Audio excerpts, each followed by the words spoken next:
2006. Beth Ford et al. And the Democratic Party Council, please notice your appearances. Rhonda Fickbaum on behalf of Pima County, Your Honor. Good morning. Good morning.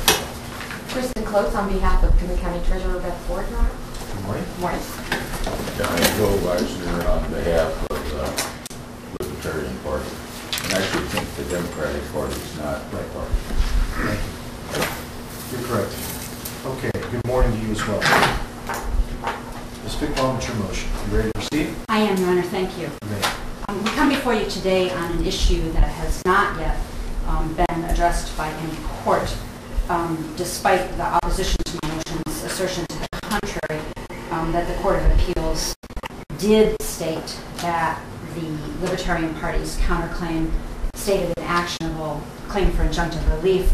And in that regard, I would simply point this court to the Court of Appeals memorandum decision at paragraph 18, where they say we do not decide whether the counterclaim otherwise stated a claim for injunctive relief, and remand this matter to the trial court for further proceedings consistent with our decision. I've laid out in my motion to dismiss and won't revisit here why it is that I didn't perceive this was a simple request for injunctive relief initially, and I believe neither did Judge Harrington. Now that it is the Court of Appeals that said, well, it's possible they're stating a claim for injunctive relief, and the first element of that claim is the past, a past wrong. They didn't say that was the only element. We're back for you. I believe that you can see by way of the Libertarian Party's opposition that even they acknowledge their counterclaim as twice amended does not state an actionable claim for injunctive relief. It simply alleges that there is substantial evidence of tampering with the May 2006 special election. That's paragraph 11. They next allege the court should let them have the ballots to examine. That's paragraph 12. They allege the court should then conduct a hearing to determine if tampering occurred. That's paragraph 13. And then paragraph 14, if the court finds that tampering did occur, it should issue an injunction to prevent future tampering. They don't allege that the circumstances in existence today, or even at the time they filed their second amendment to the counterclaim, which was October 15th, 2008, that the circumstances at that point in time with regard to election procedures in Pima County were exactly the same as they were in May of 2006. They also don't allege that there is ongoing harm or a likelihood of future harm. And frankly, Your Honor, you need allegations of those things in order to proceed on an actionable claim for injunctive relief, and I laid out the law on that in my motion.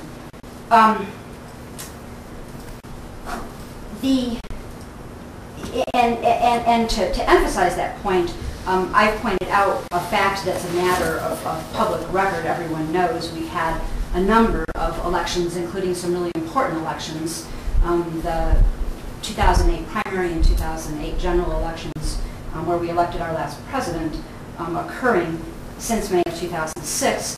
If you look at the minute entry or the under advisement rulings from Judge Miller in the database case that I attached to the reply, you will see that even at the time that those under advisement rulings were made, Judge Miller noted that in great part because of the Democratic Party's insistence, Pima County had in fact put a number of security measures into place to make sure that the elections were conducted in a more secure fashion. I understand entirely, and I believe that all of the parties to this action, including from the beginning when that included the Republican Party and the RTA itself, the Libertarian Party's frustration with the fact that the legislature has only given any interested party 5 days after an election is certified to conduct an election challenge. That is a very short period of time, and I don't think anyone disagrees, but that harkens back to a time when a lot less votes were counted and it was quicker and easier to get in front of a court if you had concerns about an election. But as has repeatedly been pointed out in arguments to Judge Harrington and to the Libertarian Party and the Democratic Party in any number of briefings, the remedy for that is to go to the legislature and to say 5 days just isn't enough. And, it's unrealistic, and if we're going to mount an election challenge, we need more than 5 days. For whatever reason, the Libertarian Party, maybe they are doing it, and I'm unaware of it because I won't pretend to be up on everything that's happening politically in the legislature in this, but the remedy for that complaint, we only have 5 days, is with the legislature. And now, given the suggestion in the Libertarian Party's opposition, where they don't disagree that their counterclaim doesn't state an actionable claim, they say, oh, we attached this big long letter from Bill Risner and we attached an affidavit. I read that letter, Mr. Risner, again this morning, the one that went to Terry Goddard on July 14th, 2008, that was attached to the counterclaim as an exhibit. All that does is complain about the manner in which the Attorney General's office is conducting the inquiry into the allegations of election fraud raised by the Democratic Party and Mr. Risner, and complain about how the May 2006 election was conducted. It doesn't say there is an ongoing problem that needs to be corrected in the future. So even if you incorporate that very long letter and the other matters, you still don't have an actionable claim for injunctive relief, which leads the Libertarian Party in their opposition to say, well, we could amend, and offering up 2 paragraphs to you as possible amendments. And, Your Honor, the problem with that is twofold. The first is, as pled right now, the second amended counterclaim, which they, by the very name of it, you see, have amended twice and haven't asked to amend since October of 2008, isn't actionable for a claim for injunctive relief. But the second problem, and why I say it's twofold, is if you're going to resolve this motion to dismiss based upon the, well, we could amend, and we all know that under Rule 15, leave to amend is given freely in an action. The second problem with what they're asking you for is they shouldn't be allowed to amend. It would be futile, and it wouldn't make this matter actionable, which is, I was sort of surprised to see that, well, we could just amend buried in their opposition because no motion to amend that I could respond to have been filed.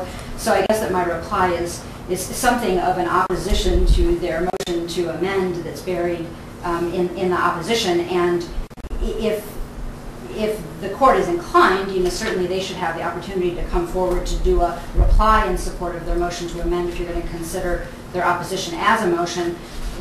But I think if you look at the authorities that I cited in the reply in support of motion to dismiss, it's pretty clear that they're trying to amend to get the 2 things that they want you to do for them, which is number 1, give them the ballots, and number 2, issue an injunction requiring Pima County to graphically scan all ballots and release those scans to the public, would be a futile amendment. Title 16 makes it very clear that they can't get at the ballots. Judge Harrington has already ruled, and it's law this case, they didn't appeal it when they had the chance, that the ballots aren't public records. So then they have to come at it from some different way. I cited the provisions of Title 16 to you that protect those ballots. And if you look at HB 2304 that I cited in the reply, Section 28, subsection B1, the legislature is pretty mindful of the fact that you really can't expose, get at the ballots and give them to people that aren't allowed in Title 16 unless you have legislative permission, which is why the legislature specifically addressed that in HB 2304. So that's the first problem. And the second problem is now that they've filed their disclosure statement, which they made part of this court's record by attaching it to one of the pleadings already filed. I didn't attach the whole thing again. I just attached the 1 page where they tell you what relief they want, which is the graphic scanning of the ballots and release to the public. You don't have subject matter jurisdiction over that. Under Rule 12, small h3, subject matter jurisdiction can be raised at any time. Until we saw their disclosure statement, we didn't really see where this was going, so now it's raised. You've got a major separation of powers issue here. This is the legislature's realm, and frankly, to the extent extent that it invokes federal law, the Federal Voting Right Act, Congress's realm. If what they want is graphic scanning of ballots and the release of the scans to the public, they've got to be taking that to the legislature and getting the legislature on board, and then they've got to run it by the Department of Justice to make sure it doesn't run afoul of the federal act that's designed to protect voting throughout this country. So basically, Your Honor, as pled, it's not actionable, and the amendment that they suggest shouldn't be allowed because they want you to give them something they can't get under Title 16, and they want you to enter relief that you don't have subject matter jurisdiction to enter. So for that reason, I would ask you to dismiss the action, finding that as pled, and they've had 2 chances to amend, it doesn't state an actionable claim under Rule 12b-6, and that even if you entertained a request to amend as they suggest in their opposition, you would be without subject matter jurisdiction to enter the type of relief that they have stated their intent to pursue. Thank you, Your Honor. Thank you. Counsel, did you have anything to say? You did file any? Your Honor, no, we didn't file anything. Beth Ford supports the motion of Pima County, but she has no arguments to make beyond those made by the county. Thank you, Counsel. Mr. Risner? Yeah, Judge.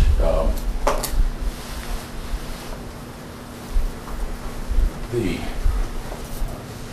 Court of Appeals opinion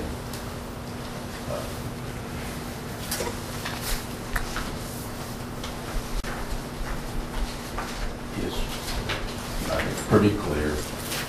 They say that we stated a claim for injunctive relief based on potential tampering with future election results. What this lawsuit is all about is Pima County's right to cheat in future elections. And we haven't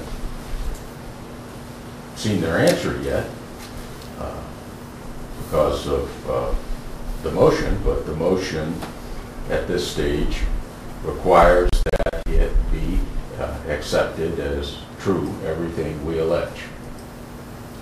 And what we allege is that there's substantial evidence that an election happens to have been a $2 billion election with a 20-year plan with all kinds of consequences.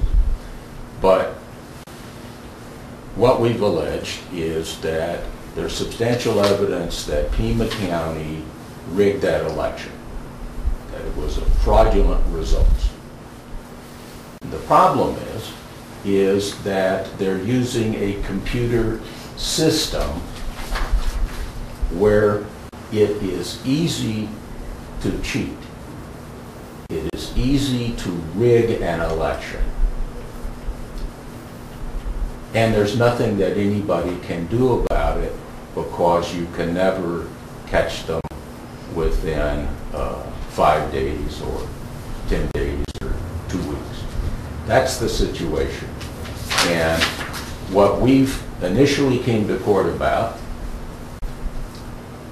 is we want an order to keep them from cheating in the future.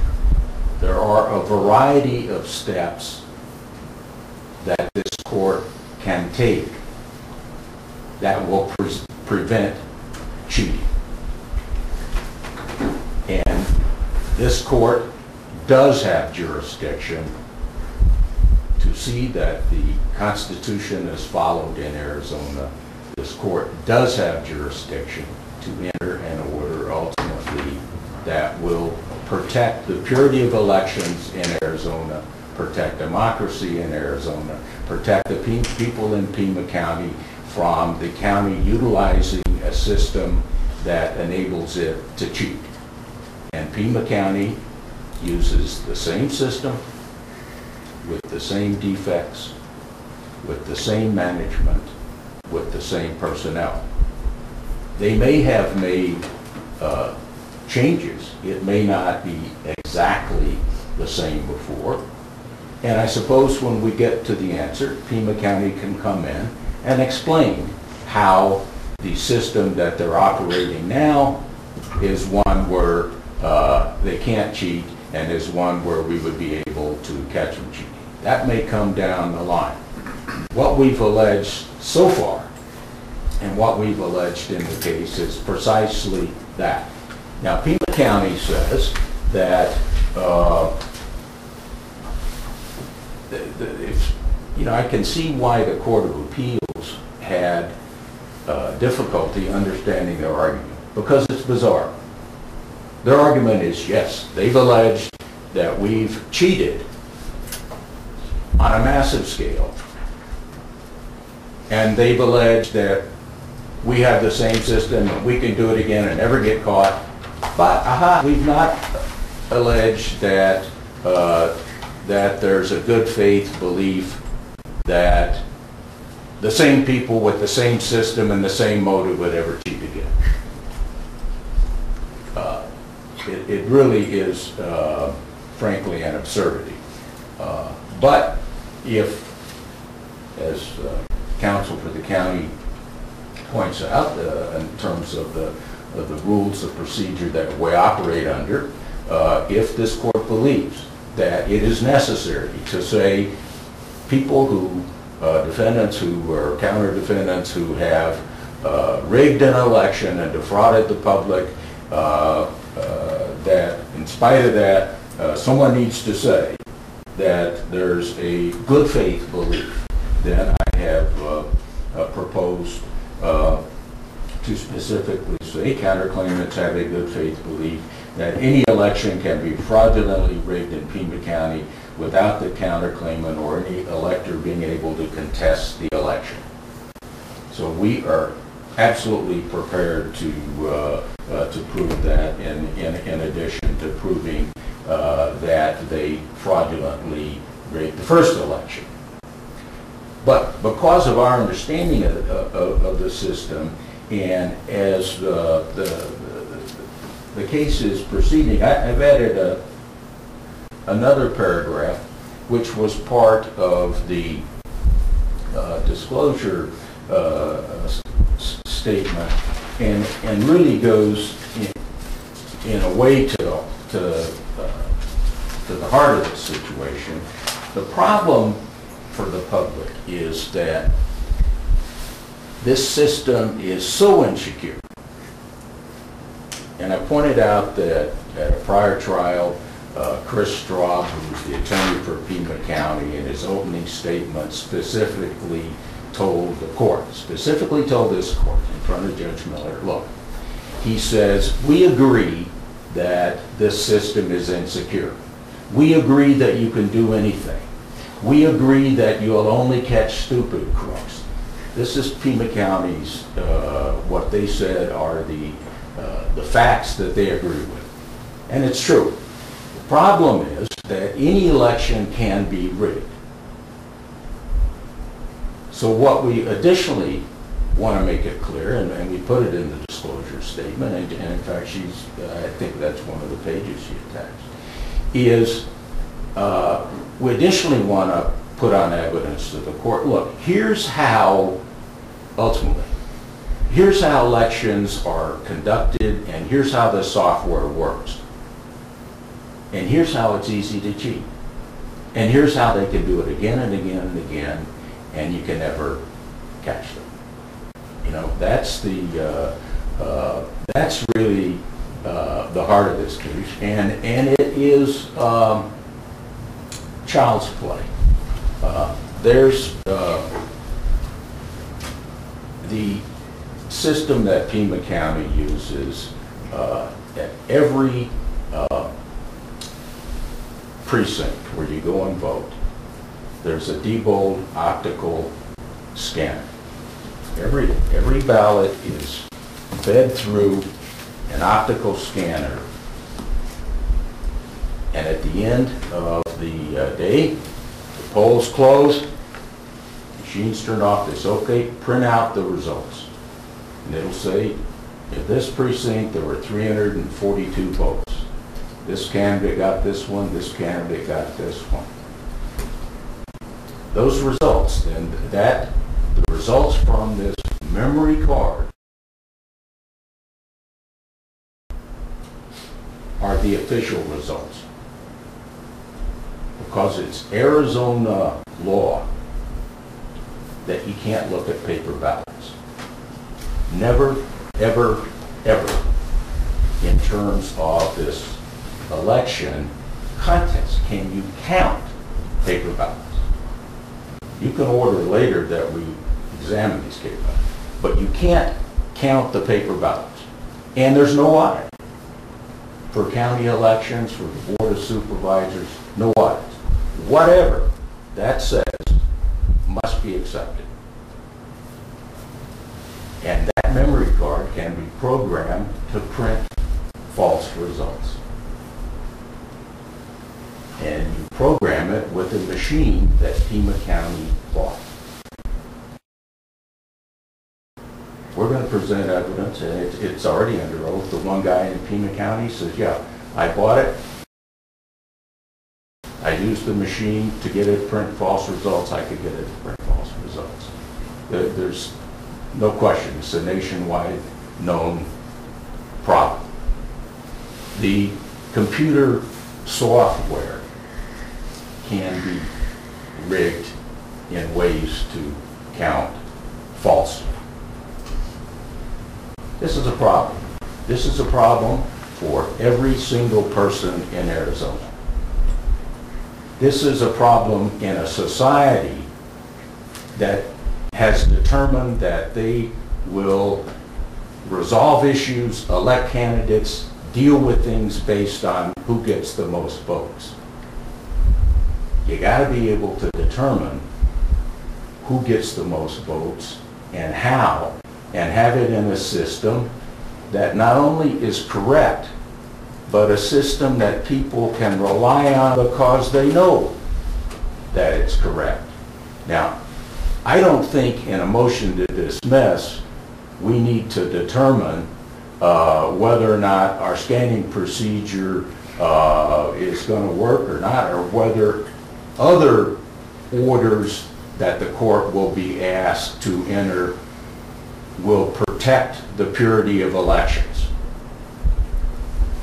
But that's what this case is about, is protecting the purity of elections, is so that everyone in this county can know that the votes are honestly being counted.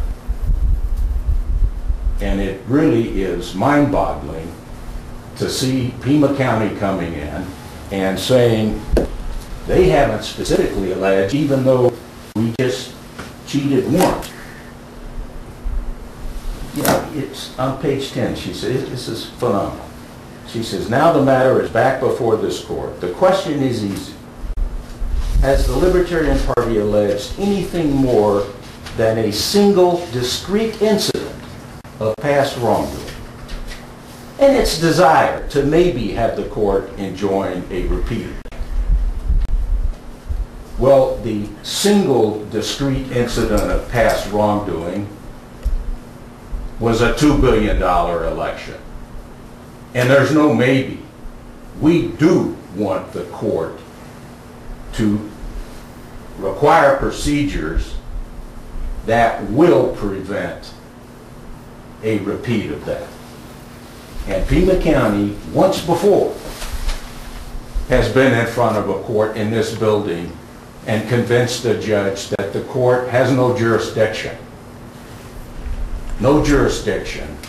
to prevent fraud, no jurisdiction to protect the right of the public to honest elections, no jurisdiction to have an honest count.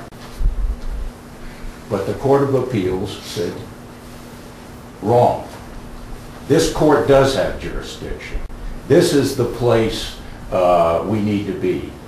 They ran this legislature argument last time. Go somewhere else. Go somewhere else.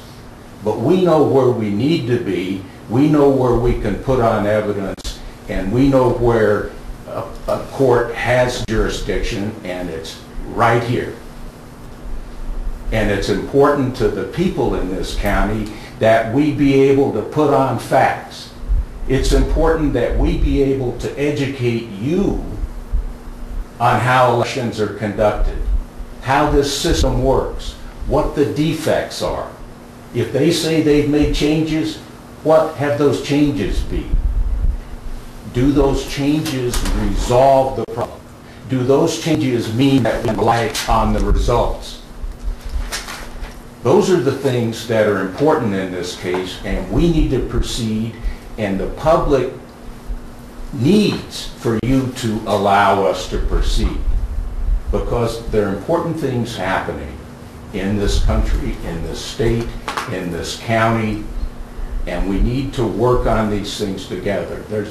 You can't have the kind of society and organized government we have if you can't rely on the election results being honest. And every time I hear Pima County say, oh, but boy, you can't do that, and the ballots, heavens, you couldn't have anyone examine those things. We're certainly going to be back in front of this court at some point to talk about the need for a forensic examination of those ballots. It's important that we be able to show that they did rig that election. But in a way, as I've said in the allegation, that isn't really the heart of it. It's important. I don't want to back away from it. But the heart of it is, this system is absolutely a system where anytime they choose, they can't cheat. She says, well, gee, no one's proven we've cheated in other elections since then. She hasn't, of course, explained how anyone could have sued on any of those elections and proven it. This time, we have substantial evidence. We have a confession from the operator. We've got down the line, and in the disclosure statement, we've alleged a lot of facts, and that's before discovery on whether or not they really cheated. Because all of that evidence came in cases, public records cases, where they were in front of other judges saying, Judge, don't let them ask about cheating. Judge, protect what questions we can ask. Don't let them go into it on this case. This is just a public records case. So all the evidence we put on the table is before we've been able to specifically go in and look at the cheating that's occurred in the past. So I would urge you to deny this motion on behalf of the voters, the people of Pima County. This case needs to proceed. We need to have an election system that we can rely on, and the purity of elections in Pima County needs to be protected. Thank you. Just contain votes. There was a program or executable code. Well, if someone would have told me that in this system there is a living thing, an executable, modifiable program stored in the same place as the very data which is the most secure in this system, I would say you have to be misunderstanding something, crazy, or lying.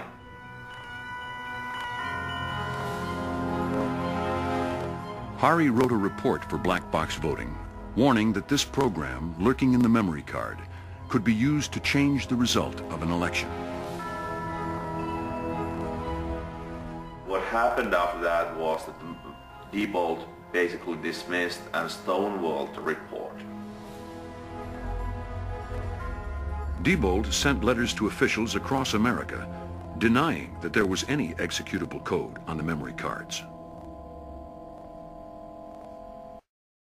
Hari had discovered that Diebold's memory cards effectively allowed negative votes. Well, then, go dead. What we're going to do here is modify one card and then bring it to the election supervisor Iyer Sanchez's office.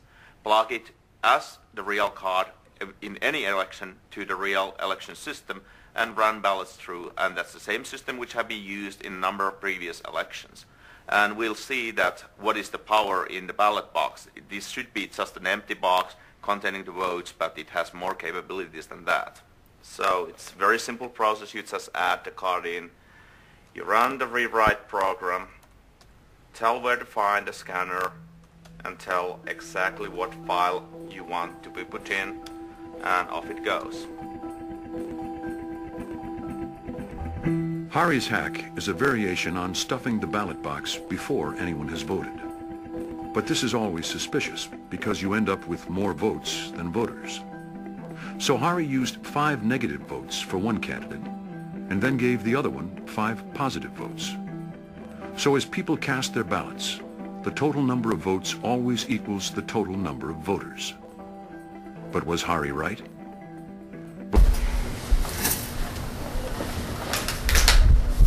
I understand Mr. Risner's passion. Voting is a very, very important right and nothing any of us should take lightly. And I understand his appealing to you on an emotional level here because the law just isn't on his side. No one is saying that he's wrong when he says integrity of elections are important. Nobody disagrees with that, but there is a way to go about this. He has not cited one authority demonstrating that this court has jurisdiction to impose an election procedure that hasn't been approved by this state's legislature and by the Department of Justice. He hasn't identified one part of Title 16 or the big fat book of election procedures published by the Secretary of State that Pima County isn't following, that he wants you to enter an order requiring them to follow. He wants you to help him go around the legislature and put an election procedure into place that originates from the Pima County Superior Court, and there's just no law that allows that. Once again, as I stand here, I'm constantly reminding myself that I have to take comfort in the fact that you know that what he says isn't evidence, because so much of what he says is wrong. He tells you that the Court of Appeals said that they stated an actionable claim. If you look at page 9, paragraph 13 of the memorandum decision, they talk about the allegation of fraud, and it said, and they say, therefore, even though the Libertarian Party may allege and then produce evidence of conduct that may well amount to a criminal violation, this does not convert its claim for injunctive relief into an impermissible investigation into criminal conduct. Rather, it is simply a necessary part, and I emphasize part, of establishing its claim for injunctive relief. And then at the last page, page 12 of paragraph 18, they say, we do not decide whether the counterclaim otherwise stated a claim for injunctive relief and remand this matter to the trial court for further proceedings consistent with our decision. They didn't look at the issue. Mr. Risner says, no one can challenge an election in this state. Title 16 has procedures for an election challenge. The problem, as I told you when I started my argument, is you've only got 5 days, and it's a horribly short period of time. No one disagrees with that. That's an issue for the legislature, though. Please expand this time so that we can mount an election challenge if we see fit. He tells you this lawsuit is all about Pima County wanting to cheat. Well, that's just ridiculous. Number one, Pima County didn't bring this lawsuit. Beth Ford brought it as a declaratory judgment action to decide what should be done with the ballots that she had been holding. The Libertarian Party and the Democratic Party asserted a counterclaim. And Mr. Risner will tell you that counterclaim says that election fraud occurred. If you look, it very carefully does not say election fraud occurred. It says, we believe there is substantial evidence of election fraud. And just for the record, Pima County denies that election fraud occurred.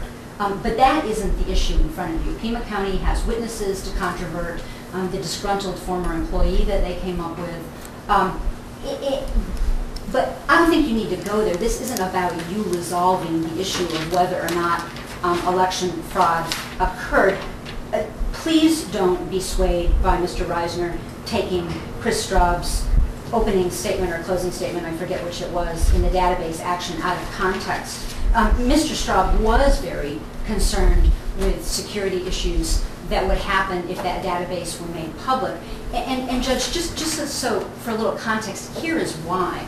A lot of the security problems that Mr. Risner is concerned about can happen if outsiders are allowed access to the computer system.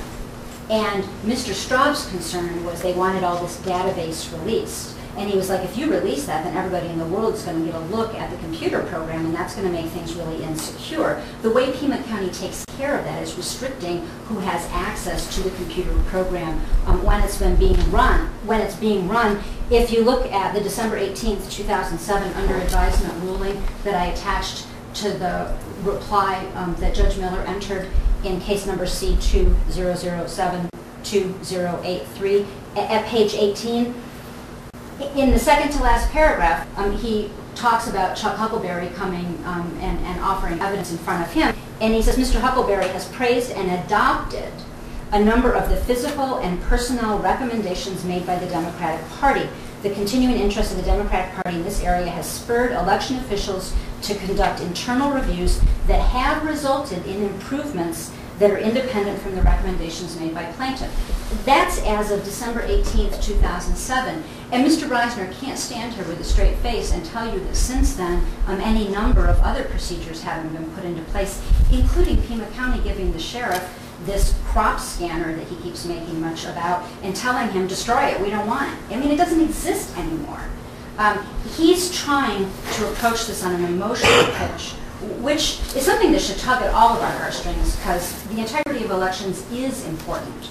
But the bottom line is the question you're faced with is number one, under Rule 12b-6, does the counterclaim twice amended state an actionable claim as pled, and it doesn't, which is why they have suggested in their opposition as opposed to filing a motion, well, let us amend. And I've said to you, amendment would be futile.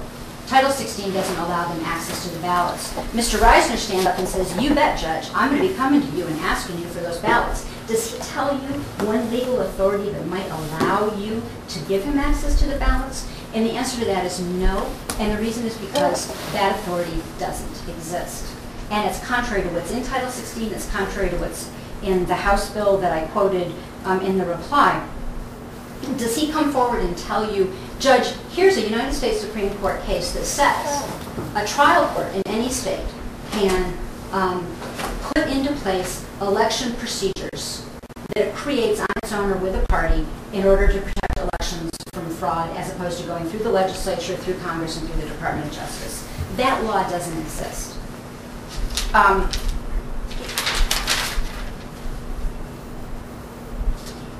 He says to you, the system is so insecure that any election can be rigged. Well, number one, I think that's not true. And he hasn't offered you any facts, but that isn't what you're here to decide. That's just his argument. But if that were to be true, which Pima County believes it is not, they should be going and talking to the legislature and the Secretary of State about what procedures they think can be put in place to stop that from happening. That conversation is not one to have in this court. Your Honor, nothing has been offered by the Libertarian Party to show that the relief that they want you to grant can ever be granted. They haven't cited any law to say that they can have access to the ballots. They actually don't argue that their Second Amendment counterclaim as pled states an actionable claim. For these reasons, I'd ask you to please grant the motion to dismiss. And assuming that you're going to be taking this matter on advisement, in the interim, I'd ask you to reconsider your denial of my motion for a protective order. Pima County should not be spending any more time and money on discovery and disclosure in this case. And that's all that I'll say about that. Thank you.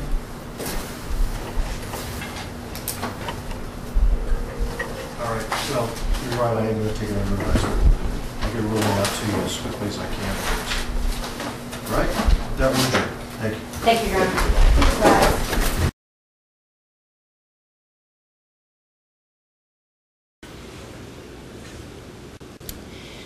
Here's where we have much agreement, surprisingly. And this, in some sense, may make the trial either shorter, or at least when you go to unravel everything that we said, you'll have some real easy basis upon which to draw some conclusions. There is no question that there are significant flaws with the GEMS software. from a security standpoint. Not from an accuracy standpoint, from a security standpoint. Second, the databases themselves are not secure. We know that. And we agree that they can be altered using Microsoft Access.